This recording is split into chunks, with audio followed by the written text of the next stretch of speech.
that why you're furry? Is that why you're growing your beard back for the no shave? No, it's more like a November? It's more like a dirty bird. Hadn't started out to Purely coincidental? And Alex is definitely like a light brown. Yeah. Yeah, he's like, No dark hair. How old is he? I mean, what color? You're talking about his hair color? Yeah, it's going into like a light brown. Yeah. It was blonde when he was born. Both of My them. kids were towheads. Good evening, everyone. Than I am. Welcome to the Monday, November 18, Washougal City Council Workshop Meeting. Rose, could you call the roll, please? Councilmember Boger, Councilmember Greenlee, Councilmember Plinsky, here. Councilmember Shoemaker, Here. Councilmember McDaniel, Here. Councilmember Freeman, Here.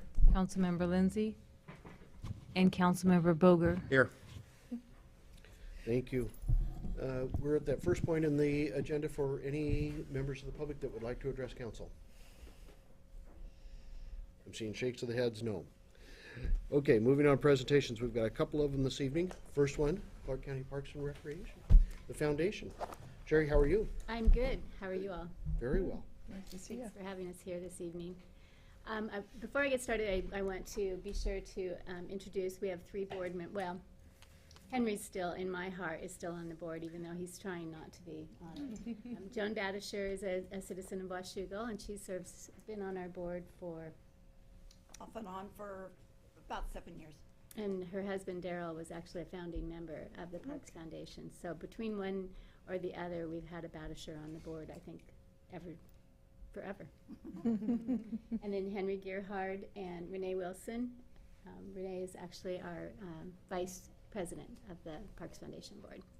So they're all here to show you how interested we are in continuing our great partnership with Washougal, and happy we are to support your grants and funding for parks, trails, and recreation. So I just got a little presentation. I like to come out once a year and talk about what we've been able to do in the community thanks to the support that we receive from the cities and the citizens and our sponsors. So with that, the first thing is I would like to go backwards a bit and just go back through the grants that we have provided to the city of Washougal. And we work very closely with Suzanne Grover, and she makes the applications and completes the projects, provides the final grant reports, and she's wonderful to work with. So in 2009, we funded the request for $1,200 to fund trail building at Mabel Kerr Park.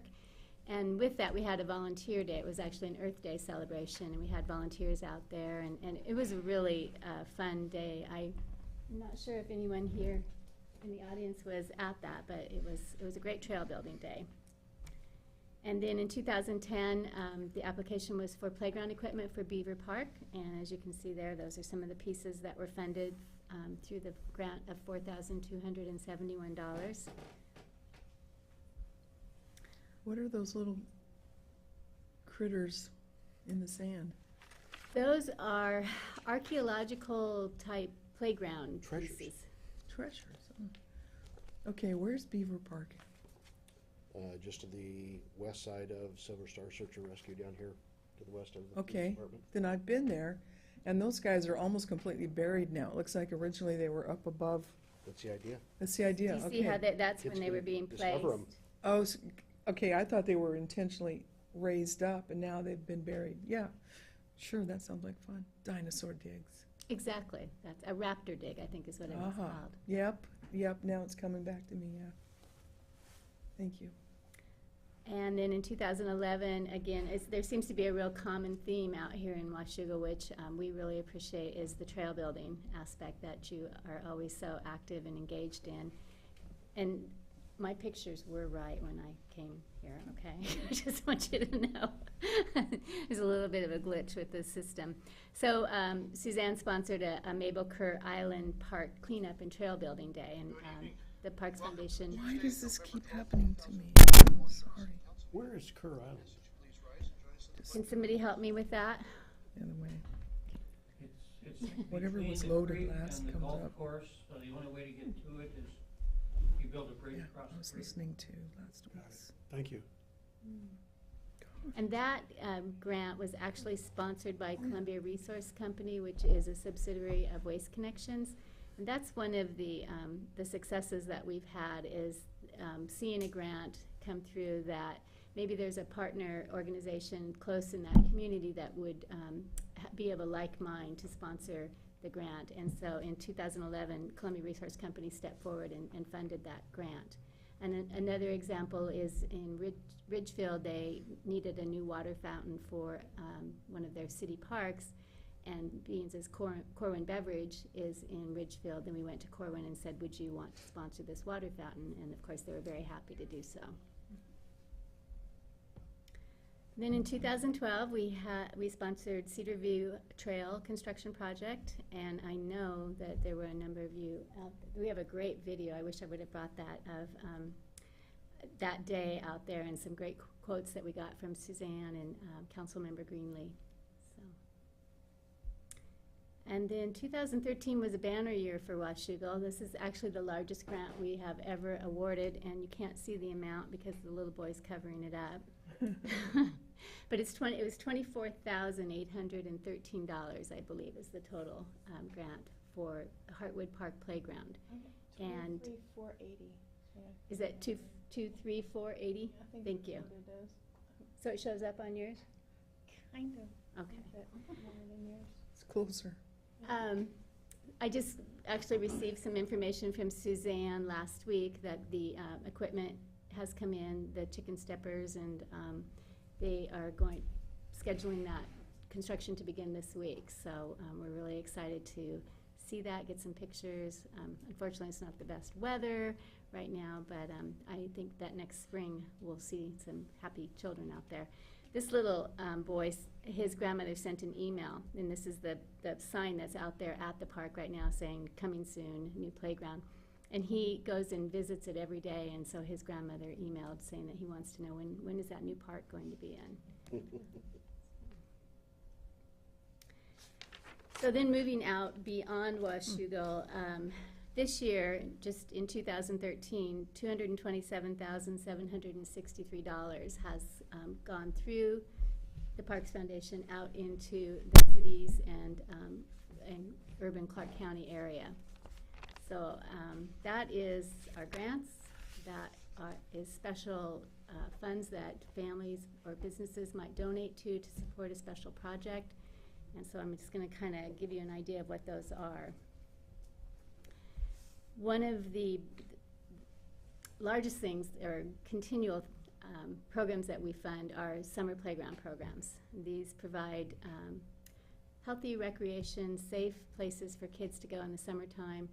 We've been really pleased. We've established a partnership with Share, so many of these summer playground programs, the children receive a free lunch every day that they're there. These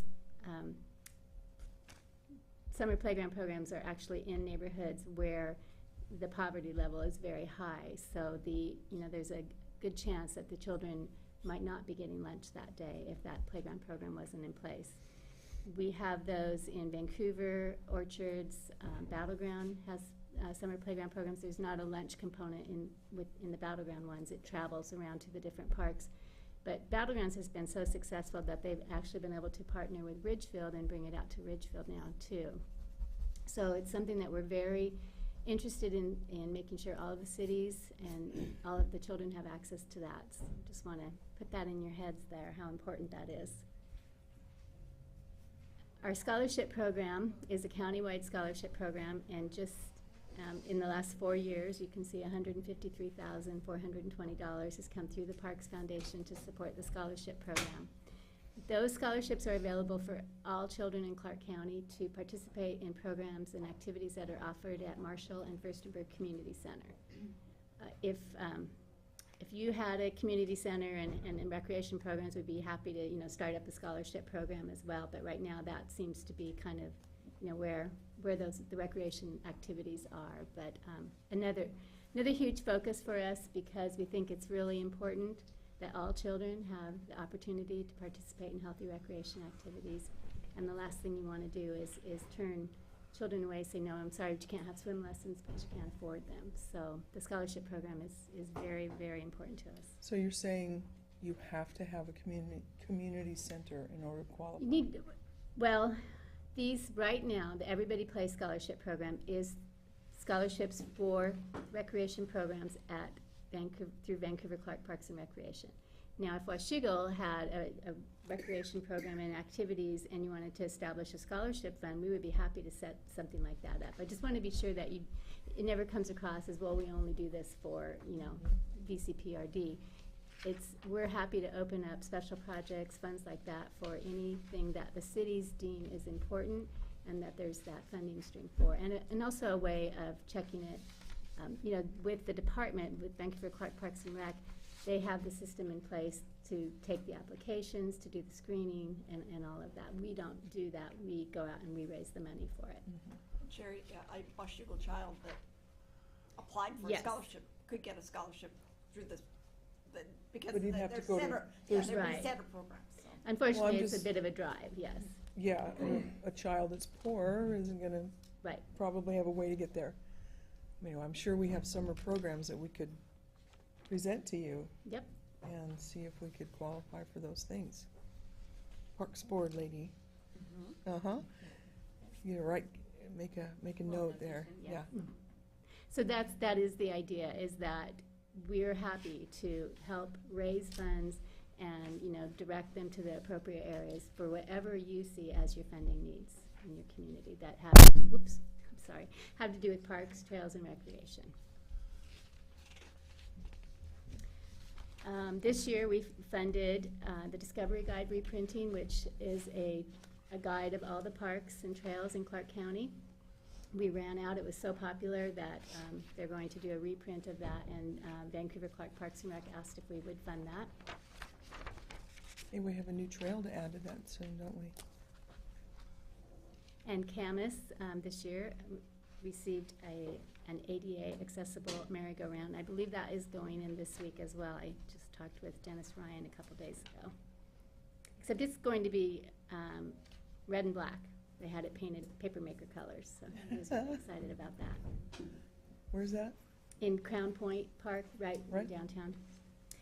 And then last year, we funded a paddling guide, which is for kayakers and canoers to access the waterways in Vancouver Lake and Lewis River. It goes, the maps, there's different segments of the river and the lake all on different pages. And I do have one here, but, and it goes all the way to Woodland and then all of Vancouver Lake and the Lewis River all the way down to it. So it's a great guide. It helps people be safe out there, know where to put their boats in, where to take them out, where are their bathrooms, do you need a life vest, what are the currents, and things like that. So another great project that we were able to fund. Have you considered one for the Columbia River? Not yet. Because we have, Captain Clark Park has restrooms and all kinds of facilities, ins and outs for something like that. Mhm. Great, up and down. There are guides. There's Are there? the Columbia, there's a couple of other different groups that have done them. We just saw, well, actually, and how our grants work is somebody has to apply.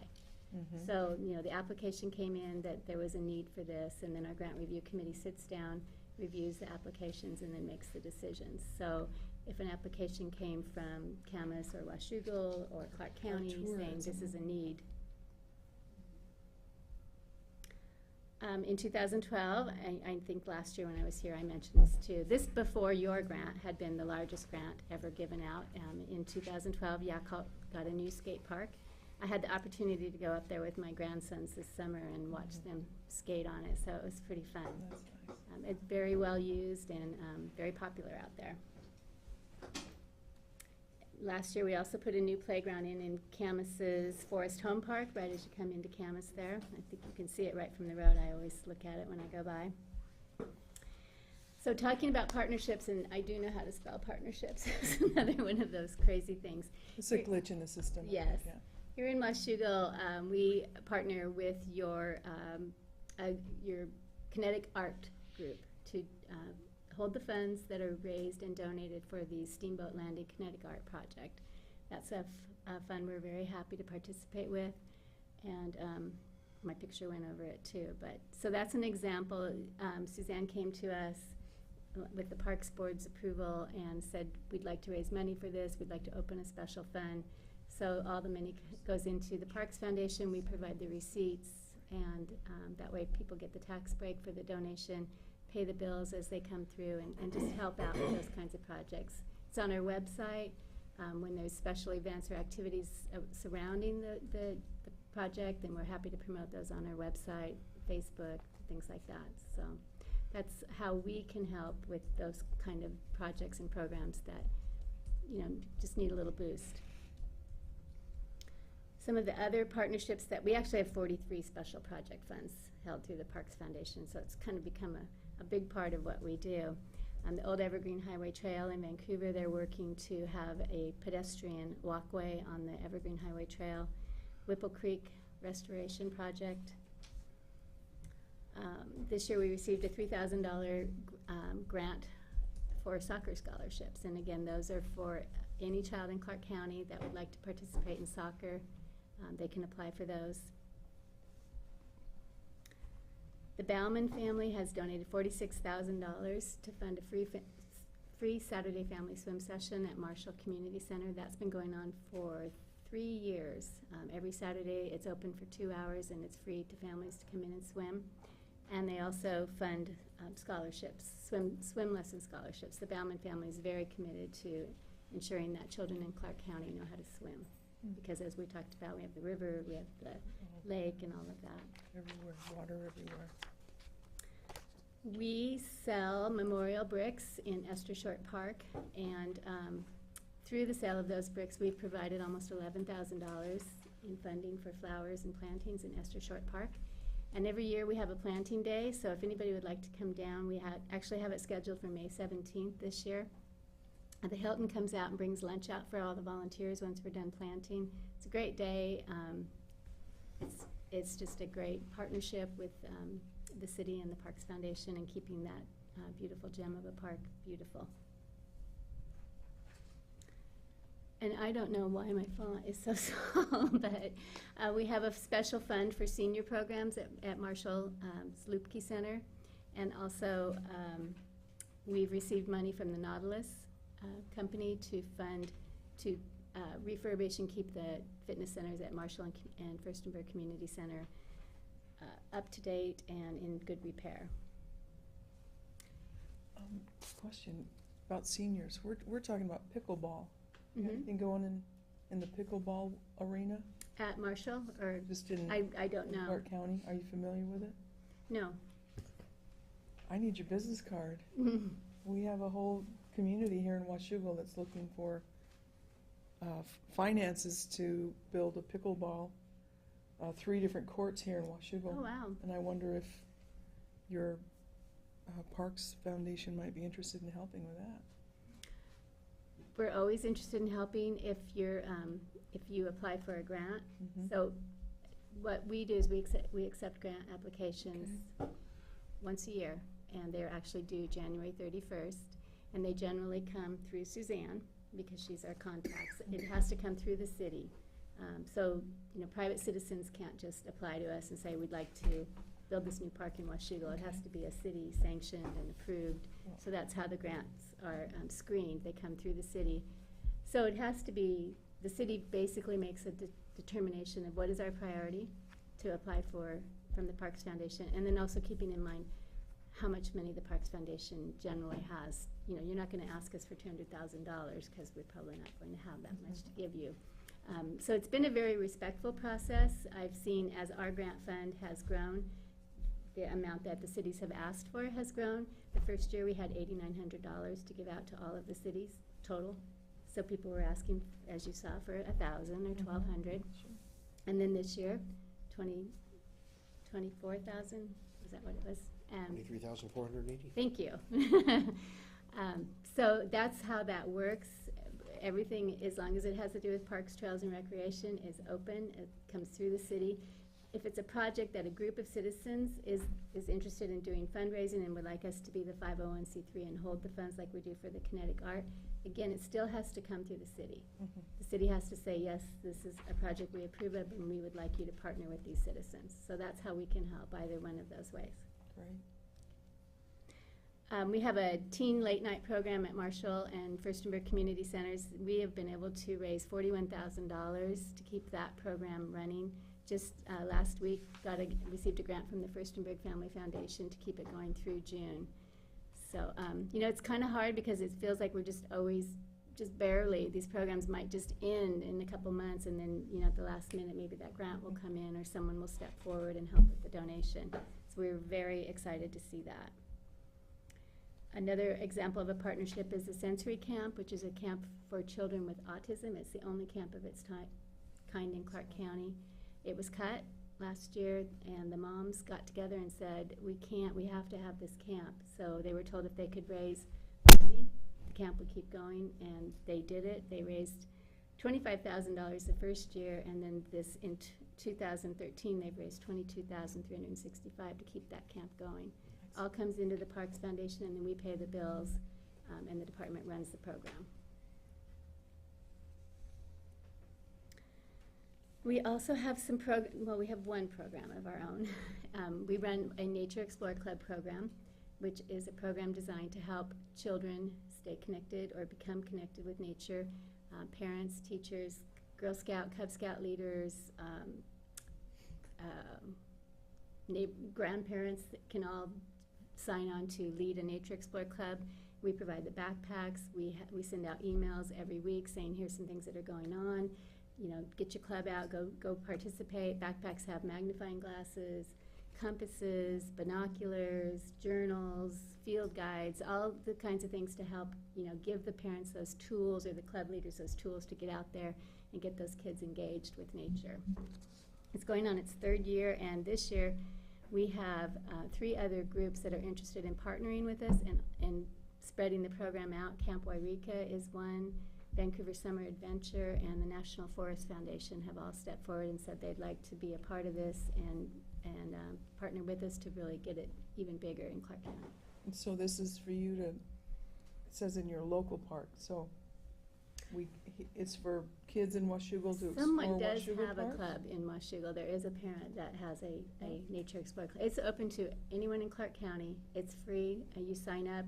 We have a little application, and you kind of sign saying, yes, I'll have at least 8 children, and we'll go out at least once every 2 weeks to a park, a trail, and then the volunteer coordinator actually leads excursions. She's taken them up, you know, said we're all meeting at Moulton Falls at 10 o'clock on Saturday, and we're going to go out and explore nature, and keeps them alerted to things that are going on, like the big paddle day down at Vancouver Lake, just because people don't always have those tools and they don't know where to find it, and so it's a help is all. Right. We have an award program. Each year we recognize outstanding citizens who have gone above and beyond in their commitment to parks, trails, and recreation. It's named in honor of Florence B. Wager, which there couldn't be anybody better to honor with an award for parks. And this year we honored Bill Dygert and George Simpson for their work with Conservation Futures Program, and Anita Will for the Whipple Creek restoration. She was the V-Formation Flyer is for the outstanding volunteer. Leading Eagle is for those visionary people who have, it's a long-term project that is going to affect generations to come. And then Steve Wall won for the department, a Parks Department person who goes above and beyond. So you might want to keep that in mind. Those nominations are due, they're generally due April 1st, and we present the award at our June 3rd luncheon this year. So it's a great way to recognize outstanding Parks Department people. I can think of one. And so this is the annual luncheon where we give out our grants. You received your grant there last year, and also honor our Florence B. Wager recipients. It'll be on June 3rd at the Hilton, so mark your calendars. And getting into our special events are how we raise our money. We work as hard as we can all year long to raise money for, to basically give right back out. So this year we had our St. Patty's for Parks, we had our annual luncheon, we had our golf tournament, we raised money through memberships, donations, And we're hoping to, I'm going to get ahead of myself here, we're hoping to raise $100,000 by the end of this year so that we can give that right back out to the cities of Clark County. That will be a new, hugely high goal for us. The most we ever gave out was in 2012 when we awarded $82,000 in grants. So we've set a goal, and that benefits you guys. That just means there's more for you to apply for and more for us to distribute. So St. Patty's for Parks is one of the ways that we raise money. It's going to be on Friday, March 14th at Shorty's Garden and Home. It costs $20. The Vancouver Firefighters, Pipes and Drums will be there, Molly Malone Dancers, and 5 guys named Mo. It's really fun. I know Mayor Gard has been there before. And then the next day we have an event called St. Patty's for Kids. It's a free event. We work with all our nonprofit partners in Clark County, and we ask them to come in and provide a free activity or craft or some sort of demonstration for children. They work their way through the nursery, and this year we had 30 different activities for the kids to participate in. They do a passport. When they get all the way through their passport stamp, they get a prize at the Parks Foundation Pot of Gold. They get to pick out a prize. It's free. We had over 500 children come through last year, so if you have children in your lives, be sure to mark your calendar for March 15th, and that will be at Shorty's from 10 to 2. It is really, really fun. Our golf tournament will be on Monday, August 18th. That is still our biggest fundraising event of the year. It's kind of the one that we count on to help us get us over the edge for raising money for our grants. Okay, I'm just going to take a breath. So this year, I just have to brag about the Parks Foundation. We have a great board, and we have been doing great work. As you see, we have 3 of them here. That right there should tell you a lot about our board and how engaged and involved. Oh, there he is. He snuck in on me. Yes, we have 4. Scott Campbell is on our board as well. And so in recognition of that, this year we received 2 awards. And one was the Nonprofit Network of Southwest Washington Impact Award. And that's for an organization whose performance and delivery to the community sets a high standard of quality and impact. That was a huge thrill for us to receive that award.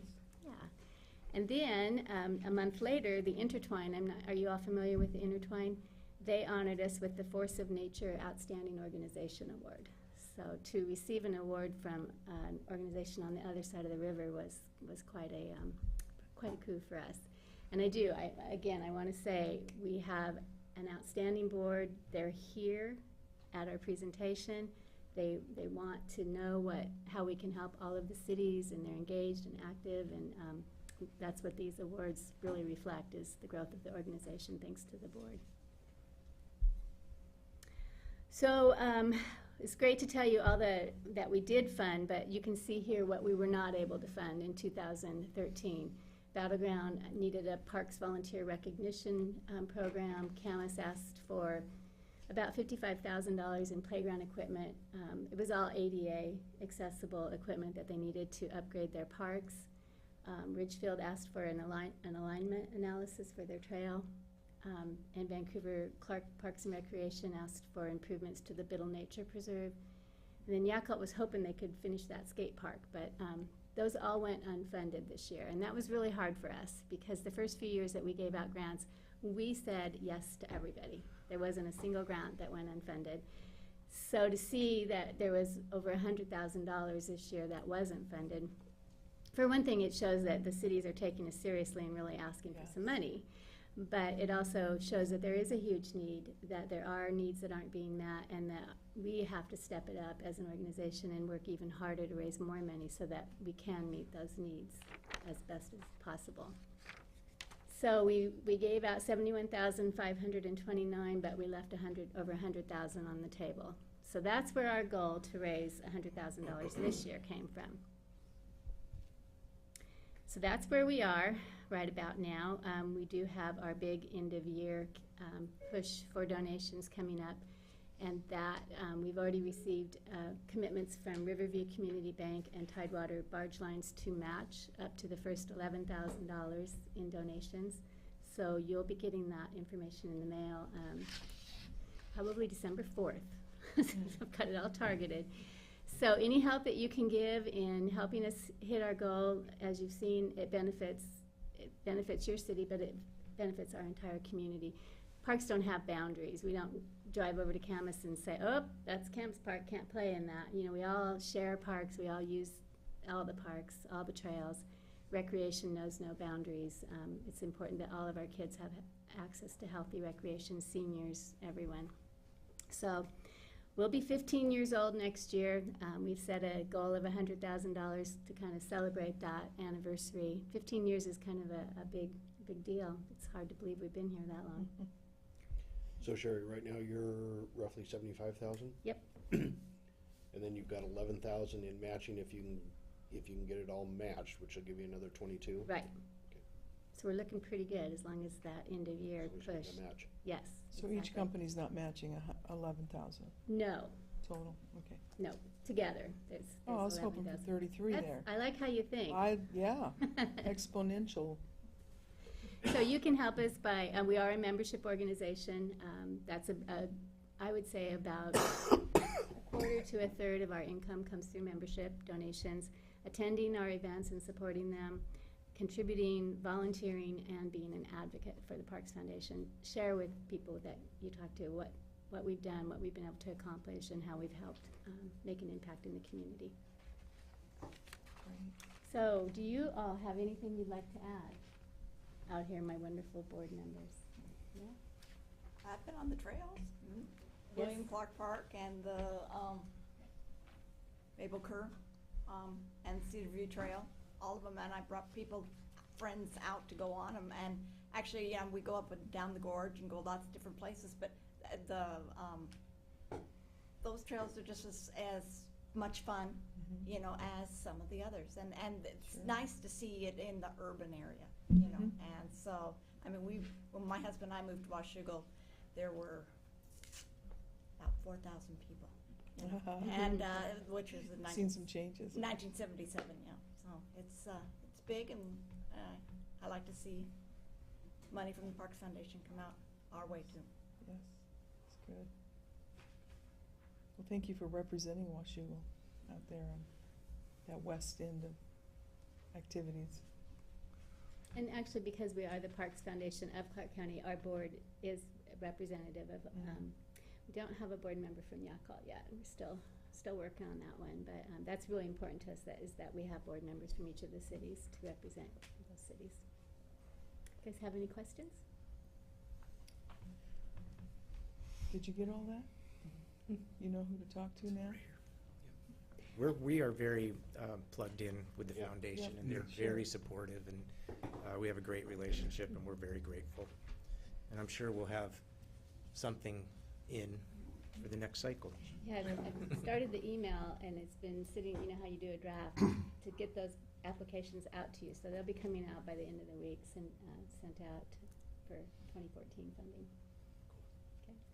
I do have some reports to the community and also a document that shows all of the, when I talk about the 227,000 that's gone out, it actually shows where that has gone. So I'll leave that here for you guys to look at later on. Okay.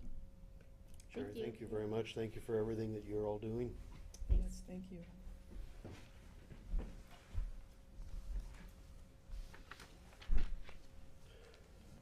Mr. Campbell.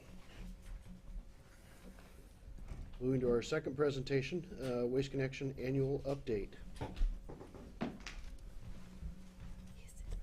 Scott, how are you? Doing well.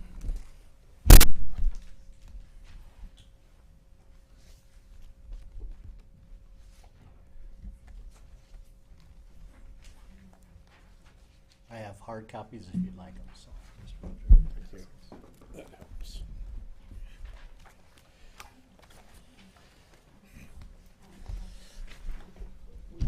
I've been a member of the Parks Foundation for 5 years, and Karen joined this year. Oh, thank you. Well, obviously somebody here's involved because that's why we're getting grants. They try to spread the large grants around, kind of in a rotation. Okay. 54,000 requests from Camus. Yeah, That's a that- big. Right, well, thank you. Mayor Guard and council members for giving some of your workshop time up for us.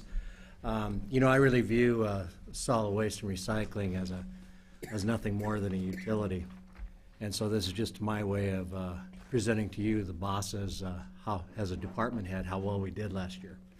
Of course, I was reminded at a small city north of here last week that it's not just a utility, it's an essential utility. So I guess that's how I should start framing it. I'd also be remiss if, after listening to Sherry Martin with the Parks Foundation, you know, she said we're a great board, but I got to tell you, having a professional executive director with the passion she has, we're fortunate to have her, so I'd like to thank her.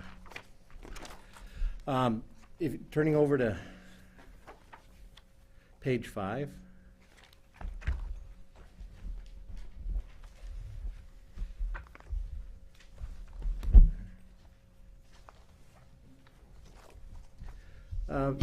Like most companies, we have, you know, a vision and value statement, but I'd like to go down to a statement of operating values.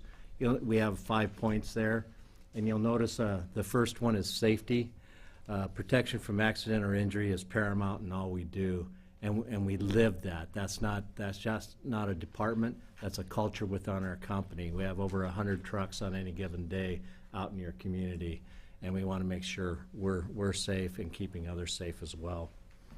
Then a little farther down, 3/4 of the page, you know, where we strive to be a premier solid waste service company. We are a breed apart. We're not like our competitors. We believe that solid waste and recycling issues are a local decision, and everything most every decision that's made is made here local.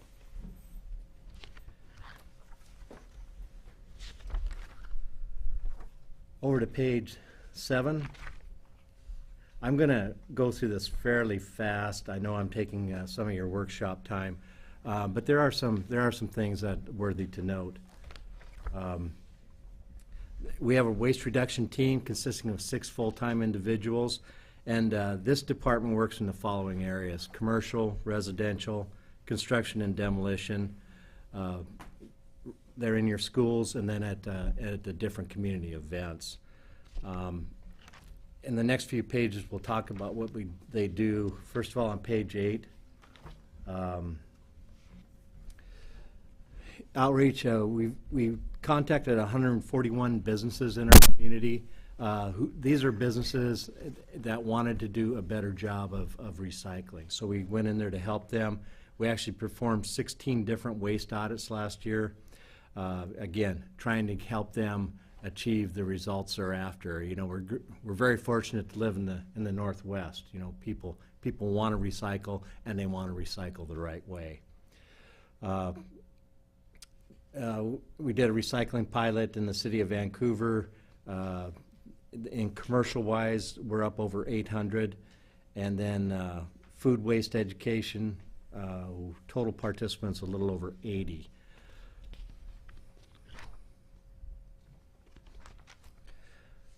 Moving over to page 12.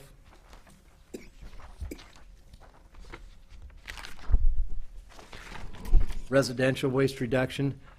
We went out, gave 30 presentations out in the community, and we also did 8 recycling neighborhood classes. Those are, you know, your neighborhood associations, again, who are adamant about trying to recycle and do it the correct way. We try to help support their goals. And then over on page 14, getting into multifamily, we were in 140 different complexes and basically reaching out to over 15,000 tenants. It's an important transient in nature. A lot of the people in the apartments you know, came from somewhere else where their recycling may have been set up differently. Not real sure, so we're constantly educating in those areas with different tags in different languages to make sure that, you know, those that want to recycle can do it correctly. Food waste, we're basically in every school in Clark County. We have over 100 schools participating. We've got almost all full implementation of this program. It's actually called Save Organic Scraps, and that that did a lot of things for the communities, teaching the children as well as the adults in the schools that there's a different way. Food waste doesn't just need to be thrown in the solid waste. Page 16.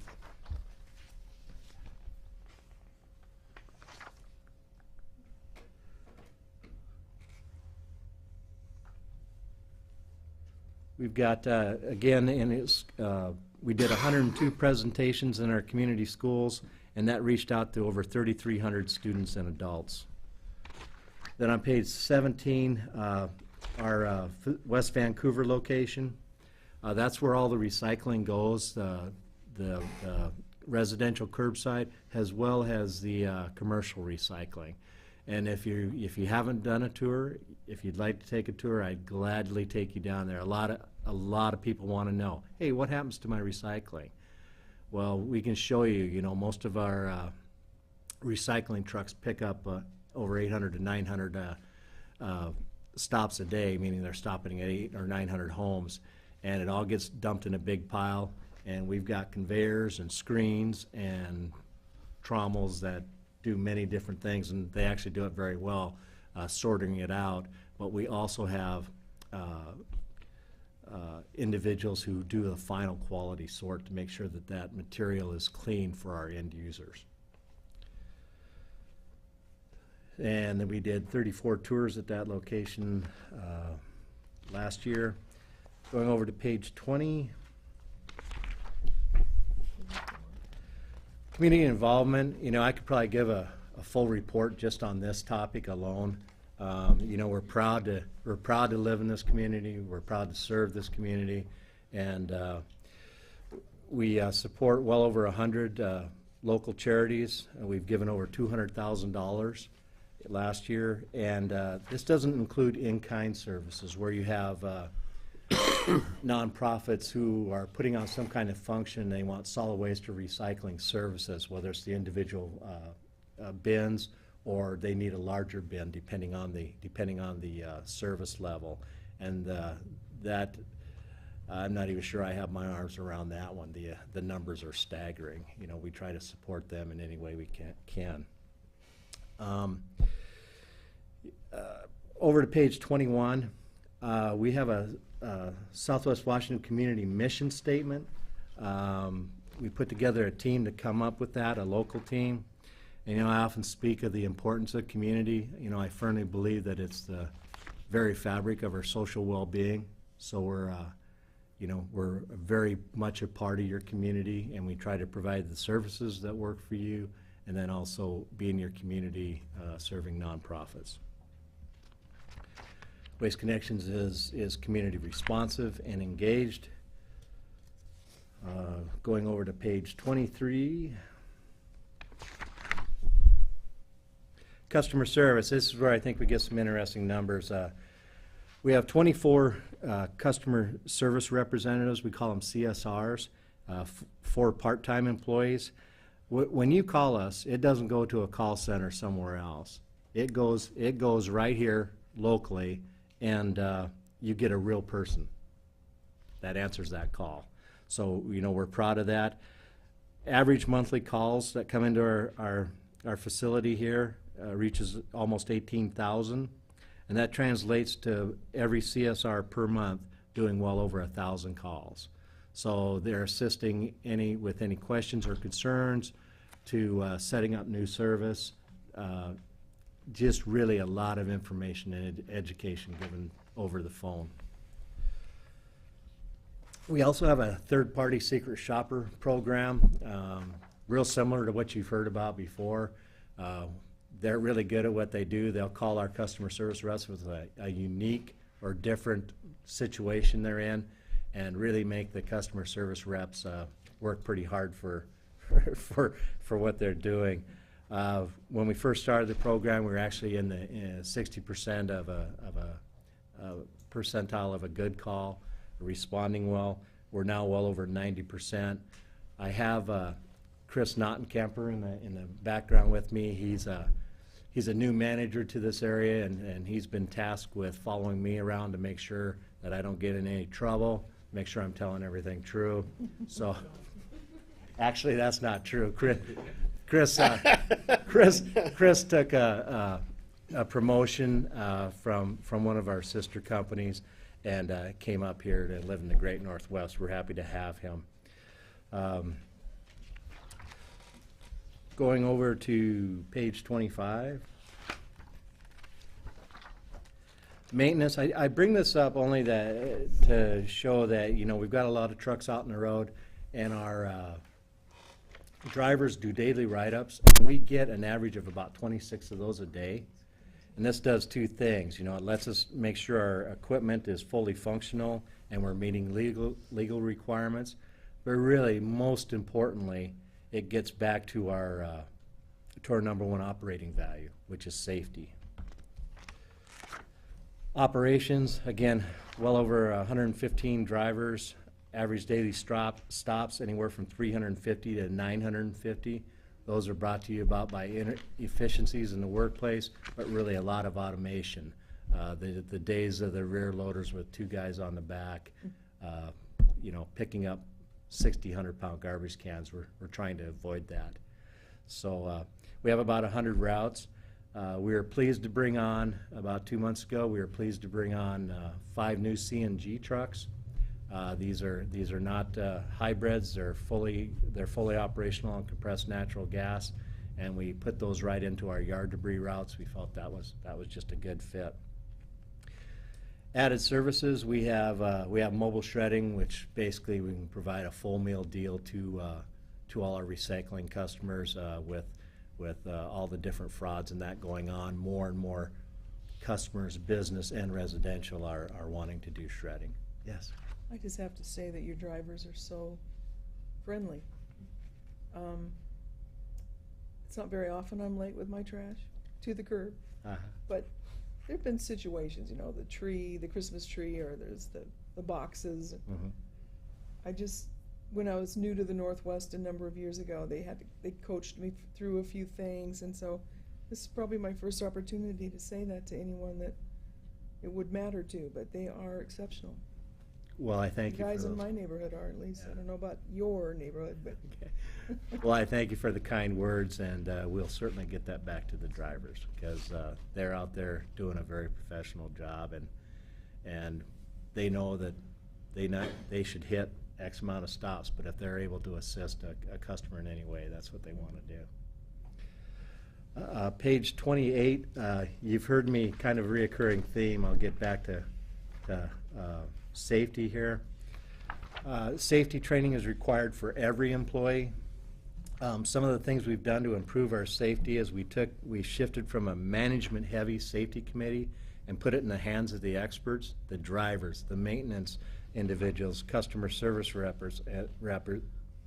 representatives. And this has resulted in a larger driver involvement and commitment. You know, safety isn't just a department, it is a culture within our company. So that's one of the things we did. We also hired a safety trainer in a management position for the first time, and this just makes for better trained drivers. And Chris, did you have anything to add in safety? You know, when it comes to safety, we utilize the system in conjunction with DriveCam. I'm not sure if you know what DriveCam is, but essentially we have live cameras in all of our vehicles that are constantly running. And the way it works is if we bump something bumps us, we brake hard, it breaks the inertia of the truck. It shoots essentially 8 seconds prior to the inertia being broken, as well as 4 seconds afterwards. Camera faces out as well as facing the driver. Clip gets sent to my computer, and in turn, we call it a coaching opportunity, where we can coach essentially best practices to change the driver's behaviors. Additionally, those cameras are live within your communities. If there's ever something going on within the community, we can manually hit that button and get that 12 seconds as well. So it's kind of our mobile community watch out there per se as well. So that's just part of our commitment to safety and changing behaviors. So protection from accidents and injuries is paramount in company actions. And really, council, that's all I have. I just wanted to give you a brief update. I'm sorry if I went through it rather fast, but I just wanted to hit on the highlights. I know your time's valuable and work session, but I really appreciate it and thank you. And certainly open up to any questions. I'll defer. Go ahead. Defer? Thank you, Dave. I just wanted to say, ask you if you could give a little more information to the group about the Pink Lemonade project. Certainly I can do that, and that's been brought up at a couple different city councils. Everybody wants to know, what's these pink carts out in our community, and why has my neighbor got one and I don't? We teamed up with the Pink Lemonade Project to provide funding for them to support their cause, and it obviously has to do with breast cancer awareness. And what we did was we would take the cart, build the cart, deliver the cart, take the old cart away, and for $200 you could have a pink cart. Now that whole $200 went towards the Pink Lemonade Project. So that was the beginning of our support for that. We've done numerous things since. Every October. October is, yes, thank you. Breast cancer awareness. Yes, breast cancer awareness. You know, we have another drive. We have carts available right now. We have the information, our customer service reps have the information. If you walk into one of our facilities, the information's there. It's also on our website. And I'm happy to collect donations for that as well. They bring it really fast. Yes, yeah. And you just look really cool on garbage day. Yeah. And that's when they show up. I know. and there was we had to get approval for that, because there was some concern that we were gonna have all these M&M carts, the different colors in our community, and we wanted to make sure that this was the one we settled on. It was important to our company, and it was very important to a regional VP who lived here, and my friend, that we went with this charity, and we're happy we did. So, thank you. I should talk about that more. I just wanted to thank you for the work that you do. I don't know how many people here have ever lived in a community where there is no garbage pickup, but I have, and every night I had to take a package of wrapped garbage out and dig a hole deep enough to keep the skunks from getting it. Mm. So thank you for the work you do. You bet. Well, thank you. Very kind words. Yes. This might be a question for the administrator. What's the nature of our, and you could answer as well, Scott, the nature of our relationship? Is it a franchise agreement or? Franchise, yeah. And when is it up for renewal? Not for quite a while. We're in the midst of a relatively stable agreement. I can't remember the exact date that it expires, but I could get that out to you. Yeah, and again, I'm remiss here. I'm not sure when the Washougal contract comes due. How long is it usually? It was, I want to say it was a 15 with a 10 extension, yeah, automatic. 15 with 10, Right. 10 extension. Right, and it's relatively new. Mm-hmm. So we're in a long-term relationship. Go ahead. I would offer this, when we rolled out our carts for recycling, and there were neighborhoods out here that were involved in that, and when that pilot ended, and there could have been several situations where maybe those carts were going to be taken away, and your citizens out here said, no, you're never going to take those carts away. Yeah, you'd have to arm wrestle me. for Exactly. Nobody wanted the 3 bins back. So yeah, I started to mention that earlier. yeah, and we also brought out to we're in our 3rd transfer station, which was promised to this community. We brought that to fruition, and it's down at the Port of Camas, Washougal, and we're happy to bring it. It looks just like it did the first day it opened. We're proud of that. It's probably one of the nicest facilities down there in the port. Yeah, thanks. Yeah. Do any cities do public, their own, because I lived in the city in California and actually worked for them, and they had a strike. Their garbage workers and all the white-collar employees had to go out and and help. Camus does. Camus is the Camus? closest Yeah. example. But yeah, across the country, there are municipalities that provide municipal waste services as part of their in-house portfolio. And then there's the franchise model. Yeah. How many competitors do you have? Well, in Washington State, you don't you have districts that are regulated by the utility, UTC. Mm-hmm. So, here, we happen to have that franchise agreement. For the whole state or for? No, Oh. just for Southwest Washington. Okay. Yeah. Yeah. And to your point, Mr. Boger, on strikes, due to a debacle up in Seattle, where they weren't very responsive, where we in turn, when we've had a disruption in service, we bring what we call blue teams in, where we don't miss a beat, we pick up. But we've actually had to put in language of what we would do if there was a strike, whether it was just be a couple days or if it was a long drawn out process. You know, we're pretty adamant on the service we provide. So there's no binding arbitration? Yeah. We have. Yeah. Other questions for Scott? Okay. Thank you. Yeah. Thank you for the contributions you make to the city. I know we've got our lighted Christmas parade coming up the 13th of December, and Mm-hmm. Waste Connections is involved again. Right. Thank you. Well, again, thank you for the time. Appreciate it. Thank you.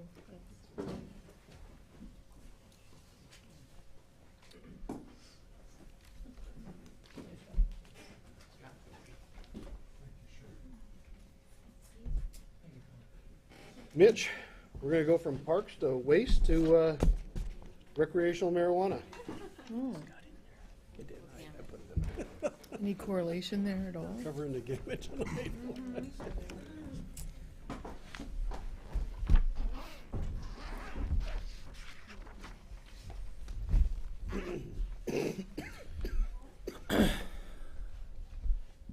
Good evening, Mayor, Council.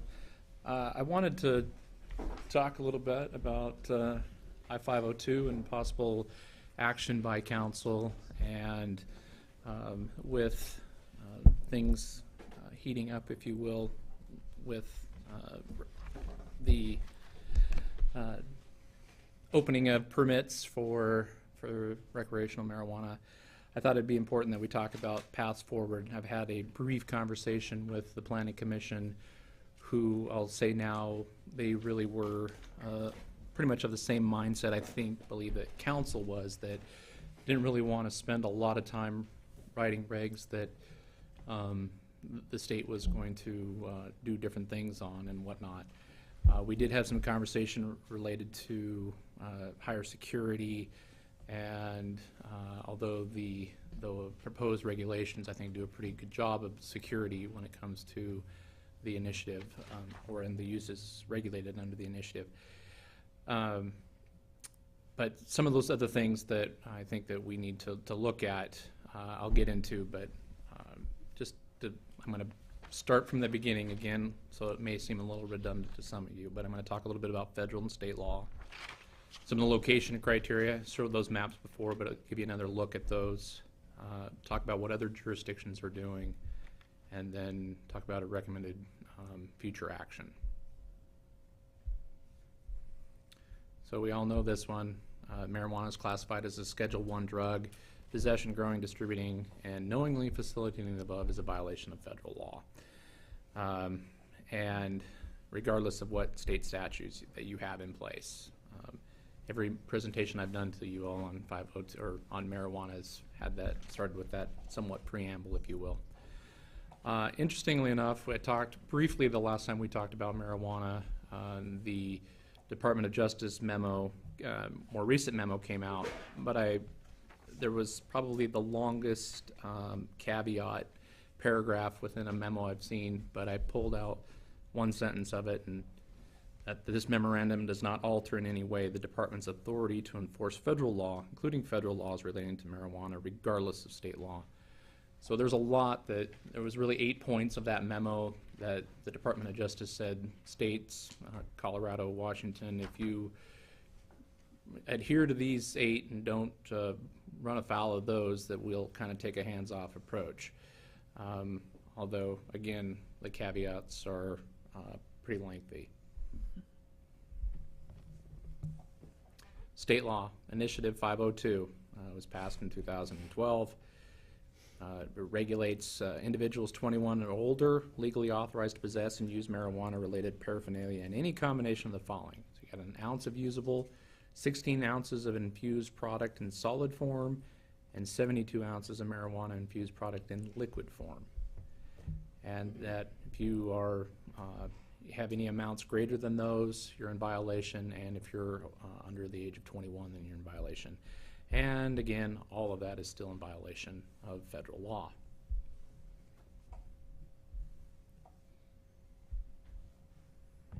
Yes?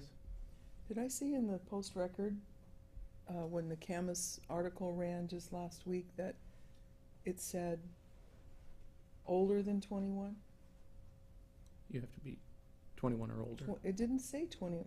Dawn, are you familiar with that? A coworker wrote the article, so I'm not very well versed on it. Okay. Well, 21 in one day, you're older than 21. Yeah, but on your 21st birthday. You're good. Yeah. You're good. Okay, I would just go back, I'm just gonna go back and reread that, because I'm pretty sure that's the way it's stated. It's 21 or So it's 21 or older. Yes. Okay. Part of the initiative, or part of the law, excuse me, of 502, it tasked the Liquor Control Board to develop those regulations. Though they're out there. It's WAC 31455, and they're in fact effective this coming Thursday, November 21st. It sets up provisions for 3 licensing. There's production and processing, which there'll be no limits on the number of those, although there is a very broad limit of, like, I think it's 2 million canopy acres in the state or something along those lines, or square feet, excuse me, along those lines. So if they reach that, then they'll restrict the number of license for production and processing. Sales, it's limited to a lottery, and Washougal has 1. County at large had 6, Vancouver had 6, and then Camas and Battleground each had 1, as well as ourselves each have 1. No chance the county, one of the counties, 6 get allocated to one of the cities. I actually called the marijuana supervisor, which is his official title with Liquor Control Board, and asked that question. And You called him something else. yeah, but I asked that very specific question because I think it had come up whether or not those 6 could be then, reallocated to the city, and the answer is no. That we have 1 for our municipality, and something out there can't come into our city limit. There aren't that many commercial zone districts in the county they could put these in, really. Yeah, well, depending on how they're going to do it too. So. Has anybody applied to be ours? Well, it just opened today. Yeah, so basically I'm not sure, and then I'll get into the location criteria. The window opened today. There's a 30-day window that opens today. It closes December 19th, I believe it is, and so we'll know over the next few days. But all it really is now is you're applying for a business license through Department of Revenue, and then there's a kind of add-on of that says you want to be a marijuana distributor. Once all that 30-day period is up, those that actually said, oh, yeah, we want to do marijuana, those will get routed to Liquor Control Board. So it may be a while before we actually know if anybody, although I've had a dozen or so inquiries regarding where we stand with this. And up till now, I've said we haven't done anything yet, so. Just a quick aside to kind of a subpart to Brent's question. The people that I've talked to say that they have absolutely no idea what an annexation would mean. If we have 1 license in Washougal and there's 1 outside Washougal and we annex that, what does that mean? Nobody has any idea. Somebody loses. Actually, it's not clear. I would think it would be a non-conforming use. Yeah, probably, and how the state would deal with that, I don't know. If that somehow modifies their boundaries or skews their numbers, I don't know. But yeah, we would probably look at it. Well, we would look at it however we choose to regulate it eventually. I mean, if we allow the uses, we're not really involved in the number of uses. That's where the state is saying you only get 1. So I would leave the Yeah, just nobody has any idea how that one will Yeah, play out. well, it's pretty new, so I'm sure we'll get there. Is the state telling us we have to do this? But, no, I mean, the voters said we have an we now have state law, and that we have, there's a WAC provision that provides for recreational marijuana, and there can be one licensed within the city of Washougal right So now. I take that as a yes. The state is saying, we don't have any option. Well, we have options, and that is, I think, that where we get into what is it that we want to do? How do we want to deal with it? How do we want to? When I say options, I mean, do we have the option of saying we don't want one in Washougal? Some cities have done that. Yeah. Kent has done it, some others have. I'm not sure how, I don't know, and I think I made this comment the last time that you're really kind of painting a bullseye on your back, and I'm not sure that I want to be the one out there doing that. I think Kent's got the biggest bullseye right Yeah. now. There's two of them, I Well, noticed. It's kind of getting The other towards city. what my recommendation is going to be for us, and that kind of let the others lead, and let's see where we can go from there. But The reason I ask is, it wouldn't bother me in the least to work on this as an effort to get the state footprint on Washougal reduced. Where they're telling us everything else, maybe we could win this one. well, I think it's not just the state. I think it comes down to, I mean, it was an initiative passed by the citizens of the state. So the citizenry has said, we want recreational marijuana. State has put those provisions into place to license that. Now it's incumbent upon the cities then to draw up whatever regulations they deem necessary to allow for those provisions to take place. Kent, Mossy Rock, and Wenatchee are prohibited, according to MRC. And that, and you, that is well within your ability to do. I mean, if you want to look at a full-on prohibition period, that, and I don't know about if currently they've adopted regulations then that say that. That's what Or is it says more? prohibition in this corner on the Okay, and they've chart. done that. So there are those that are Good-sized running out cities. in front that have a Not bullseye Mossy on Rock. their back. Well, no, the other two. I think I mean, ultimately what this is building to, if I can, I don't want to bury the Let lead, the I'm gonna cat talk out. the M word, and which is moratorium, and allow those, Kent, Wenatchee, and Mossy Rock. Mossy Rock to run out in front and see what happens. On the bleeding edge. Mm-hmm. So in looking at location criteria, you'll remember that the 1,000-foot rule. I think we're all fairly familiar with this, and I'm sorry. Here's all the things that you got: schools, playgrounds, childcare, public parks, public transit. And what it boils down to is this map for us.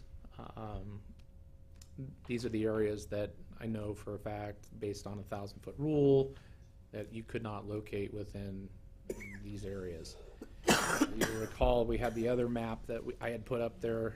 We looked at the Steigerwald property and then the Port property, and pretty much consistently what I'm hearing from the state is that those are not going to be considered park areas, therefore the 1,000-foot rule wouldn't apply to that. So I think what we're left with really is that map right there. So you're looking at, you have the area around the Safeway area and along East Street there, and then down here. That map's based on the state sensitive use. This is based on all those, that 1,000-foot rule based on, and this is us, we put this together as a. Well, the other thing is that we could put overlay our residential zone district on that too, because we wouldn't allow any commercial use there anyway. Actually, we can't. We have a development agreement in place. Yeah, this area, sorry.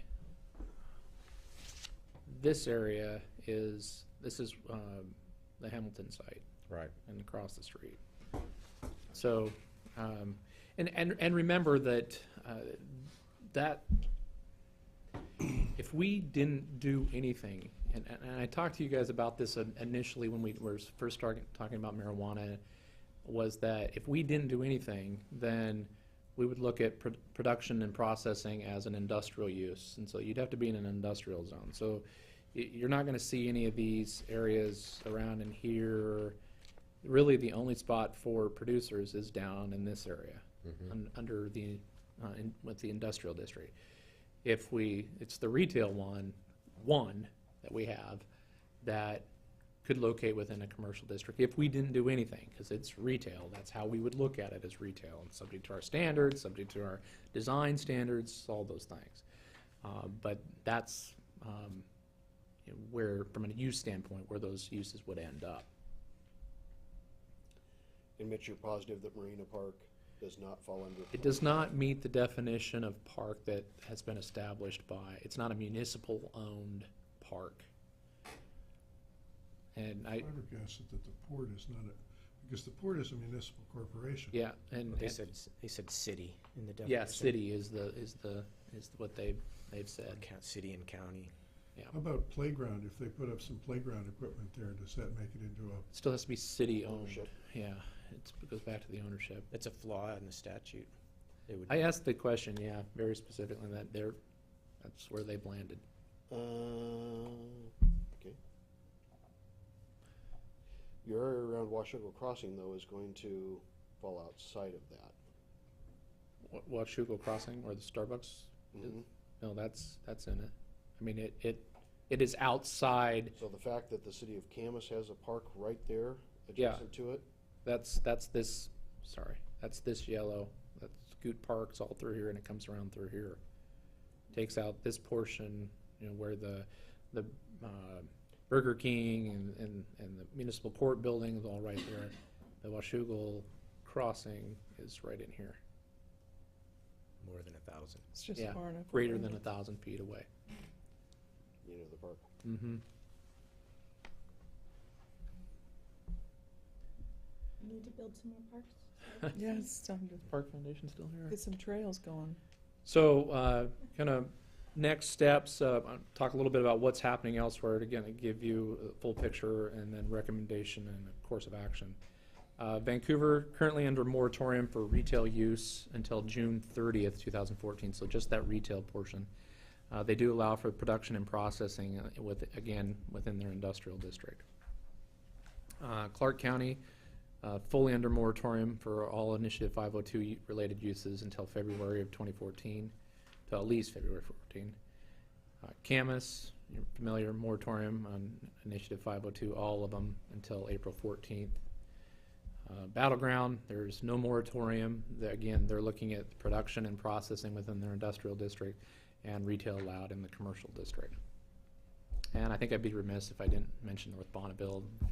Everybody's heard that one, but it's an interesting issue, and one that I'm sure that we'll hear more about. Okay, sorry, but I'm behind the 8 ball here. North Bonneville is actually looking at establishing a It's really cool. public development authority. Yeah, it is. How can I get that ringtone? That would allow them, basically, it's another arm of the city to operate the store themselves as a city. Oh, Yeah, the city is applying for the license as the city of North Bonneville. Yeah. So my recommendation, and I've already kind of said it, is that we look at going under moratorium for all uses at this time. Like I said, the Planning Commission is, I think, shares what I believe to be your majority opinion, that we kind of want to see what happens. But there's also another portion of it, is that if you remember from the map, there's a lot within the town center that could be utilized. We don't specifically prohibit a marijuana business within the town center, and whether or not we want to add that to our list of prohibited areas. Really just focus on having them be within the production and processing within the industrial district, and then the retail portion in another commercial district. So basically try to keep it out of the core, if you will. So that's really what I'm looking to do, unless I hear kind of something different. I was looking at the second, possibly to bring that back. It would be an emergency ordinance, and so we would either the second or the 9th, really kind of depending if I can look at you guys and see if you're comfortable with me bringing it back on the 2nd with an ordinance for you guys to take action on, or if you want to see a draft and then take action later, how you wanted to proceed. Are there procedural steps that we have to jump through to put the moratorium to the end of June that are different than, if we wanted to set this moratorium the same as City of Vancouver, June 30th? Well, let's see, That's more than 6 months. Yeah, they probably would have to, they probably had a hearing and then extended it beyond to a year. I'm not sure how they got out to that, but that's probably, you can do 6 months and then you can do another 6 months. I will tell you that I am actually working on Vancouver's ordinance. And a draft of it will be out sooner because of the concern of businesses, want to have some idea whether it's going to be permitted in this location. And it'll be brought forward to council probably sometime early next year. Mm-hmm. Yeah, and I'm, it's, I think that by looking at it and doing it as a 6-month moratorium, I think that gives us time to, if we want to look at, again, prohibiting it within town center and the core, requiring indoor grow is another specification that I think that we need to get if we're going to, for the production and the processing. But then initially, beyond that, the store itself is a retail operation in the commercial district. It's just where's it going to land kind of thing. But again, we know what the feds have said, and we're trying to scoot around that as much as we can, and we've kind of got some indication if we can, meet what their needs and desires are, that they'll keep a hands-off approach. And again, I don't know if when we have one, doesn't mean that it will be here. We don't know, but I have to think that someone will probably pick it up. When does the current moratorium end? We don't have a moratorium right now. This would be, because we have a current moratorium on collective gardens, medical marijuana. That ends in March.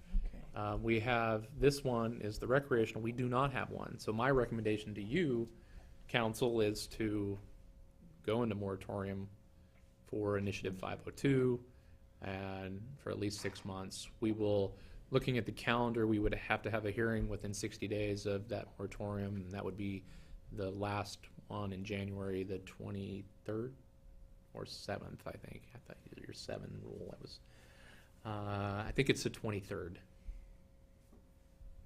or 27th. The last meeting in January. January, sorry. And your potential moratorium would be for production, processing, and retail? Retail, all of them, Initiative 502 related. Yeah. When's the earliest time they can start? Well, they have to have a license, and once they have a license for production, that within 15 days of the producer and the producers of them getting their license, they have to wait 15 days, and then they can bring non-budding plants in. And that has to go into the tracking system, and the tracking system then has to follow it all the way through.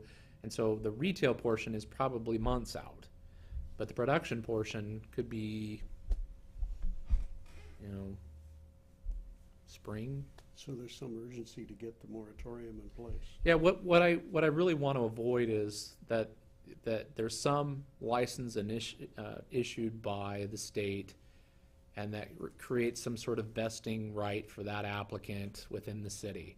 So by putting a moratorium in place, and us having nothing in place, that they could plop it downtown, if you will. So by doing the moratorium, I think we eliminate that vested right concern, and it allows us to rework it a little bit more to allow us to have some of those restrictions and requirements. Okay, Joe? Well, I think I heard your question earlier was, do you wanna do this December 2nd or 9th? I'd love to see us do it as soon as possible under the circumstances. On the second. Bring it up at workshop and then have it on the agenda for city council. Vote it in.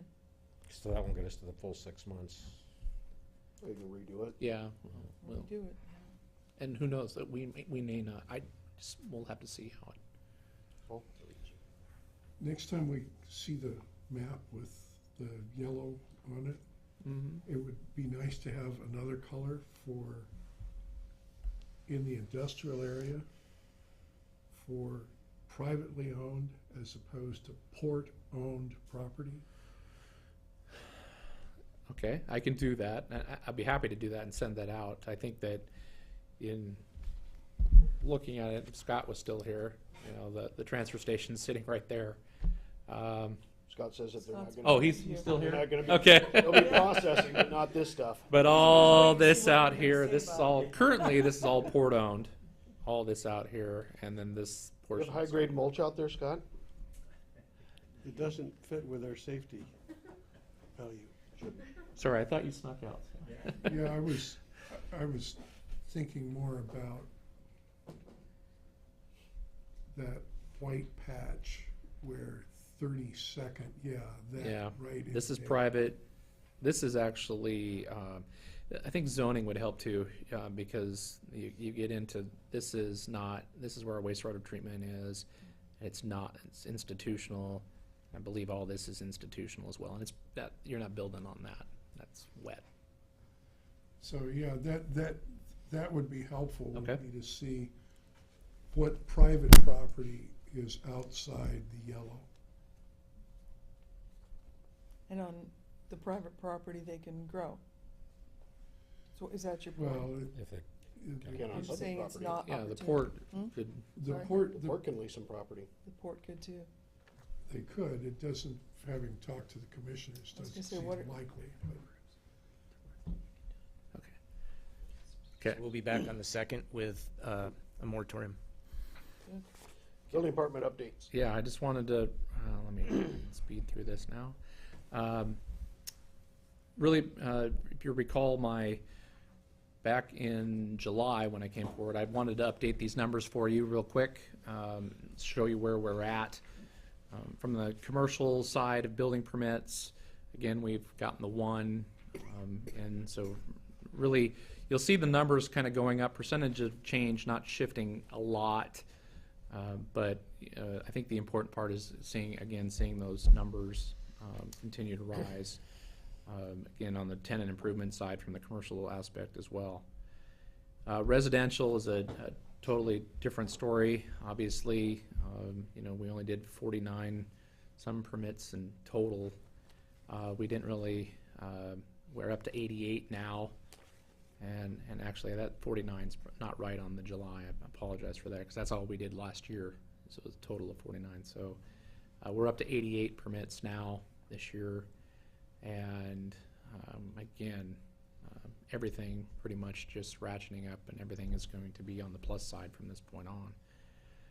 Again, more just irrigation, mechanical, and plumbing, and signs. Again, numbers keep going up, percentages changing a bit in some areas, but not shifting dramatically except for irrigation. Number of inspections, as you could imagine, up considerably from even from the last time, 3 months ago, where we were at 1,600, and now we're at 2,481. Interestingly, our plan review's down. I think that was just a function of we were out doing more inspections at the time and not doing the plan reviews. So Tom was out in the field inspecting everything that he had previously looked at. So I think that's the only, again, those numbers, you can see them just going up. Valuation side, obviously, if we only did 49 last year, we're at 88 this year. You can see the residential new construction, we're at over 25 million, excuse me, now. The commercial, again, up. We're on the positive side, close to 4 million on that as well. On the planning side, just moving up. We had, even from July, at this time, we're at 43 permits in the type 1 range, your variances, BLAs and whatnot. We're at 15 at the type 2s. Again, not a big percentage shift from the previous year, but you can see that, again, all those things are continuing to move up. BLAs. Boundary line adjustments, FPs, final plats, final site plans is FSP, SPRs, site plan review. Sorry. Really quick, some of the things that I'm going to be coming up to you shortly. Shorelines, I'm hoping to have that through Planning Commission here soon. I also have more miscellaneous code amendments. There's about 10 of them that's been through Planning Commission. We'll get back to you in January of this year, or next year, excuse me. Again, tracking on medical marijuana, the state has got to have the new regulations regarding that to the legislature by December 31st of this year, January 1. So we'll see what happens there. Again, we're still under moratorium until March. There's also a chance the state may decide to Yes, meld the two. yes. Very good chance. Sir, the memo that you had, you said was quite lengthy from the Yes. feds. Can we have a copy of You that? bet. And then downtown phase 2, still continue to work on get plan forward of how we're going to move that project forward, getting some deliverables about conceptuals and things like that, and how that would look. And then obviously we'll have public outreach portion, a large public outreach portion of that as well. This is downtown core. Yeah, the phase 2 kind of continuing the whole thing. And just on another note, I have the pleasure now of serving on the Washougal School District Long Range Facility Planning Committee. And we had our first meeting last Thursday. It looks like a fun bunch, and we'll get together once a month, at least for a few months, and then a couple of times a month, and starting in April and May. Actually, I do consider myself very fortunate to be on it, having 3 children in Gauze. So even if it wasn't my city hat that I had on and walking into that, I'd be happy to serve as just a parent of children within the district. So that'll keep me between that and basketball practices and meeting with you guys on Mondays and Planning Commission on Tuesday. It'll be a busy one. Thank you for taking on that volunteer. Yeah, no, it's my pleasure. It is. So that's it, unless you have any questions for me. Questions, Mitch? Mitch, thank you. You bet. Okay, we're once again at that opportunity for anyone from the public that would like to address council. Okay, seeing no one at this time, I have nothing for you at this point, council members.